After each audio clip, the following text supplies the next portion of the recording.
yang darahnya bercampur dengan darahku haram disentuh api neraka. Stop. Ya, ini pernyataan Muhammad. Dengar, dari sini saya akan buktikan Muhammad itu seorang penipu. Perhatikan. Perhatikan. Muhammad berkata, orang yang di dalam darahnya mengalir darah Muhammad tidak akan disentuh api neraka. Tapi di lain pihak, apa kata Muhammad terhadap Fatimah? Apa kata Muhammad terhadap Fatimah? Ayo coba. Muhammad berkata, ketahuilah wahai Fatimah, aku tidak berkuasa untuk melepaskan kamu dari siksa api neraka. Di satu sisi Muhammad bilang tidak mungkin yang di dalam darahnya mengalir Muhammad masuk neraka. Di satu sisi dia bilang sama Fatimah yang di dalam darahnya mengalir darah Muhammad tidak berkuasa bahwa dia akan masuk neraka atau tidak. Kesimpulannya, Muhammad pastilah seorang tukang bohong. Udah ya. Silakan. Jawab ya. Yang pertama, kamu jangan begitu nih. Muhammad ini punya sifat sodik, yaitu tidak berbohong. Terus tentang masalah tadi, hadis yang dari Abdus Somad, memang saya sudah cross check. Ya, tentang masalah minum darahnya Nabi, terus kencingnya Nabi. Kalau keringat itu nggak diminum, kalau keringat nggak diminum, itu memang masih perdebatan para ulama. Ada yang mengatakan itu setiap apa yang ada pada Nabi Muhammad itu suci, dengan bukti ada yang lain. Ada yang mengatakan ulama ini ulama yang sahih saja. Kalau ulama yang kuat, kalau kencingnya Nabi Muhammad tetap najis, terbukti setiap kali Nabi BAB atau mau sholat tetap wudhu. Berarti terbukti kalau Nabi itu kencingnya najis dan bersuci. Makanya dalam konteks hadis yang disampaikan oleh Abdus Somad itu terpotong-potong. Ulama mengatakan itu hadis doib. Palsu. Nanti begini.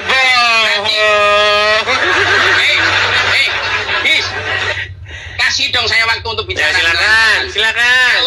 Kalau hadis itu bohong, bukan Nabi yang mengatakan, tapi rawinya ini mengada-ngada. Begitu. Kalau hadis doib, hadis yang palsu, itu bukan Nabi yang berkata, bukan, tapi para sahabat dan di bawahnya ini tidak mendengar, tapi dia mengada-ngada. Makanya dalam ilmu hadis nanti di cross check perawinya yang menyampaikan hadis ini siapa, coba dicek. Kalau dia orangnya sering berbohong, sering maksiat, oh ini hadis jangan terlalu terburu-buru dikatakan sahih. Makanya itu hadis itu saya nggak dari kecil saya belum pernah mendengar hadis ada kencingnya. Memang saya nggak pungkiri ini, memang lafaznya begitu. Nabi itu bingung malam-malam mau mencari kencingnya itu di mana, kok ternyata ada budak yang namanya siapa, Baroh atau siapa, itu bilang syarab tuhu, tak minum Nabi. Oh, nah kok diminum? Ya, kamu kalau sudah diminum, kamu akan selamat dari api neraka. Itu hadis doib. Nah, tentang tadi Nabi yang mengatakan sama Fatimah, itu saya setuju. Memang bahkan anaknya sendiri, Nabi tidak akan bisa menolong kepada Fatimah kalau Fatimah ini punya dosa. Itu tergantung Allah. Kalau Allah, oke, berarti salah satu diantaranya bohong. Yang bohong perawinya, bukan Nabi. Itu oke, berarti Anda setuju. Anda setuju bahwa banyak orang berbohong dengan mengatasnamakan Muhammad. Setuju. Bahkan berarti tidak menutup kemungkinan Al-Quran dan cerita-cerita tentang Muhammad semuanya bohong. Kalau yang ada di Al-Quran itu tidak bohong. Baik, kita ke Al-Quran kalau begitu. Ya, oke. Ya, coba. Ya. Menurut Al-Quran dikatakan, ya, Muhammad berkata di dalam Al-Quran, tidaklah yang di... Surat apa? Surat apa, Dis? Baik, dalam surat apa? Anda kemarin sudah mengungkapkannya itu. Dikatakan di dalam Quran bahwa tidaklah yang diucapkannya berdasarkan hawa nafsunya, melainkan apa yang diwahyukan kepadanya. Betul. Oke. Jadi setiap ucapan Muhammad itu adalah wahyu, betul? Bahkan tidak ucapan Muhammad, sampai Nabi punya istri 9 itu bukan dari hawa nafsu, tapi dari mukjizat atau Ya, fokus dulu. Itu surat berapa itu? Surat An-Naml ayat 3 atau berapa? Coba. Ya kamu, saya Baik, saya bukakan dulu kamu Qurannya. saja. Iya, Baik. aku kan membenarkan daripada kepahaman kamu. Saya nggak perlu menunjukkan ayatnya. Kamu yang baca, nanti kamu mesti salah. Saya yang meluruskan. Begitu, Besti. Baik. Ayo, coba. Baik, kita bukakan ya di dalam Quran surat An-Najm ayat yang keempat. Wa ma yantiqu anil hawa in huwa illa wahyu yuha. Ya, Coba. gimana? Artinya Tidaklah yang diucapkannya itu berdasarkan hawa nafsunya, melainkan yang diwahyukan kepadanya. betul. Itu arti yang sudah sangat betul sekali. Baik. Terus bagaimana? Artinya semua yang diucapkan Muhammad adalah wahyu, betul? Betul sekali. Baik, coba buka Bagaimana? surat At-Tahrim ayat yang pertama sekarang. At-Tahrim ayat yang pertama. At-Tahrim ayat yang pertama. Itu bukti Betul. menurut Al-Quran Muhammad seorang penipu. Baca. Ayo, silakan. Surat At-Tahrim ayat yang pertama. Ya ayuhan nabi. Iya. Ya ayuhan nabiyyu lima tuharrimu ma ahallallahu lak tabtaghi mardata azwajik wallahu ghafurur rahim. Oke, artinya, Yang kamu artinya baca. wahai nabi, mengapa kamu mengharamkan apa yang dihalalkan Allah? Kamu hendak menyenangkan hati istri-istrimu, betul? Ya, terus Oke, di situ Muhammad ditegur nggak sama Allah? ditegur. Itu apa? Peristiwanya itu apa? Kamu tahu nggak? Baik. Kamu harus tahu peristiwanya Karena apa. Muhammad mengucapkan sesuatu di mana dia mengatakan sesuatu yang halal tapi dikatakan haram, betul? Nah, ya ucapannya apa? Harus tahu Baik. kamu. Menurut Jangan menuduh begitu. Baik. Menurut literasi orang Islam itu perkara mengenai, ada yang berkara mengenai istri atau budak perempuan dari Hafsah yang bernama Maria Al-Qibtiyah. Maria Al-Qibtiyah kenapa?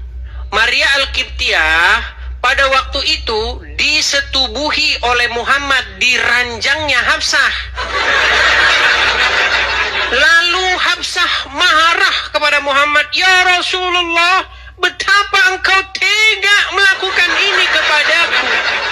Kamu bersetubuh dengan budakku Maria Al-Qibtiyah di ranjangku pada giliranku." Lalu Muhammad bersumpah, "Aku haramkan mulai hari ini Maria Qibtiyah." Lalu turunlah ayat, "Mengapa kamu mengharamkan yang dihalalkan Allah bagimu?" Itu literasi yang pertama. Kemudian literasi yang kedua mengenai bagaimana Muhammad meminum madu di rumah Zainab. Jadi dia berkunjung ke rumah Zainab. Lalu dia meminum madu di sana. Lalu dia ketika pulang ke rumah ternyata Hafsah dan Aisyah bersekongkol. Nah, makanya Al-Quran ini buku cerita tentang Muhammad dan istrinya. Dengar ya? Jadi ketika tenang, nanti Anda giliran bicara habis ini. Tenang. Ketika Muhammad pulang, sehabis dia minum madu di rumah Zainab, Hafsah dan Aisyah bermufakat untuk berkata bahwa mulut Muhammad bau. Bau apa? Bau maghafir. Ya kan? Nah, ketika itu karena Aisyah dan Hafsah bersepakat untuk mengatakan mulut Muhammad bau maghafir, Muhammad berkata, "Demi Allah, saya tidak akan lagi minum madu di rumah Zainab." Jadi, ayat itu berkenaan bagaimana Muhammad mengharamkan sesuatu yang sesungguhnya halal.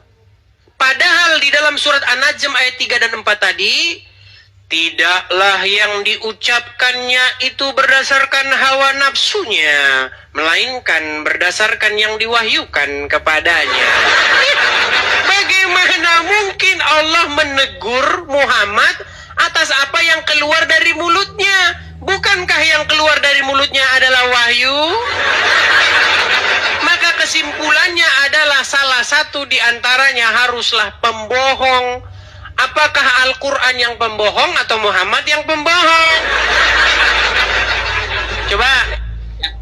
Kesimpulannya yang pembohong kamu, Dis. Coba silakan. Apa? Berkaitan dengan peristiwa apa itu dalam At-Tahrim ayat yang pertama? Soalnya apa yang kamu pahami itu memang semuanya salah. Coba apa? Kalau begitu berkaitan dengan apa itu? Iya, kita tetap bahwa Nabi Muhammad. Tenang. Berkaitan dengan peristiwa apa itu At-Tahrim yang pertama? Nah, kamu tentang peristiwa apa coba? Tadi kan sudah saya jelaskan. Ada dua tafsir mengenai Maria Kiptiah yang disetubuhi Muhammad di ranjangnya Hafsah dan berhubungan dengan madu. Yang mana? Pilih antara kedua itu. Yang perlu dipilih apa berarti? Oke, Anda tidak tahu Al-Quran, Anda di bawah saja. Belajar dulu. Belajar lagi baru datang lagi sini. Santri tapi nggak tahu apa-apa.